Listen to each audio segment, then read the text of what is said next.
मुंबईच्या खेरवाडी पोलीस स्थानकाबाहेर डॉक्टर बळीराम हिले कॉलेज ऑफ आर्किटेक्चरचे विद्यार्थी, त्यांचे पालक आणि मनसैनिकांकडून आज आंदोलन करण्यात आलं। बळीराम हिले कॉलेज आर्किटेक्चरच्या प्राचार्यांविरोधात एफआयआर नोंदवून घ्यावा या मागणीसाठी हे आंदोलन करण्यात आलं। या कॉलेजात विद्यार्थ्यांची पदवी शिक्षणाबाबत फसवणूक झाल्याचा आरोप आहे। विद्यार्थ्यांकडून लाखो रुपयांचं शुल्क घेऊन घोटाळा करण्यात आल्याचा आरोप आहे। या कॉलेजमध्ये पदवीच्या नावानं सुरू असलेलं शिक्षण हे कोणत्याही विद्यापीठाशी संलग्न नाही, त्यामुळे विद्यार्थ्यांचं मोठं नुकसान होत असल्याचा आरोप विद्यार्थी आणि त्यांच्या पालकांकडून होतोय। काही विद्यार्थ्यांना देण्यात आलेली पदवी ही बोगस असल्याचाही आरोप आहे। पळत खेरवाडी पोलीस स्थानकाबाहेरच्या आंदोलकांशी आमचा प्रतिनिधी अजय मानेनं केलेली बातचीत।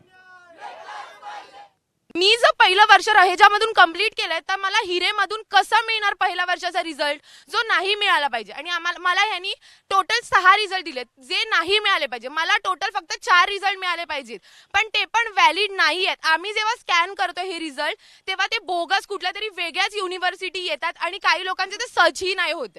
तुमचा रिझल्ट भेटेल अशी नेहमी आश्वासनं दिली जातात, तरी पण आमची मुलं एक दिवशी सकाळी 9:30 वाजल्यापासून दुपारी 3:30 पर्यंत ग्राउंडवर उन्हात उभी होती आणि प्रिन्सिपल सर गेटच्या मागून पळाले। तर मुलं आम्हाला त्यांना बोलली की फक्त सर आम्हाला तुम्ही पेपरवर लिहून द्या की ह्या दिवशी तुम्हाला ह्या तारखेला तुमचा रिझल्ट भेटेल, पण त्यांनी काय दिलं नाही आणि वरच्यावर हेच होत राहिलं। आज सकाळपासून आम्ही इथे बसलेलो आहोत, तरी पण अजून आमची काही तक्रार पोलिसांनी घेतलेली नाही। आणि मॅडम त्या दिवशी आम्हाला बोललेल्या स्कूलमध्ये की प्रिन्सिपल बोलतोय की 24 तारीखला रिझल्ट भेटणार, तो आपण घेऊ, त्याच्यानंतर आपण बोलू। तेव्हा मॅडम आमच्या मुलांना बाहेर देताना पण पोलीस अधिकारी होते, तरी पण त्यांनी काही बोललेले नाहीये।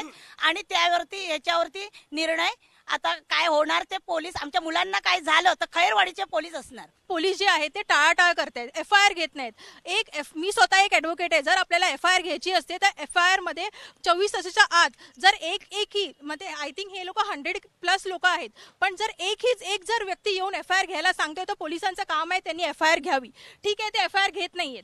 दुसरी गोष्ट हे आहे की जो हिरे प्रिन्सिपल आहे तो मुलींना धमकी देतोय की माझी पोच वरतीपर्यंत आहे। उद्या जर का या मुलींना काही झालं तर जिम्मेदार कोण असणार आहे? पोलीस प्रशासन असणार आहे।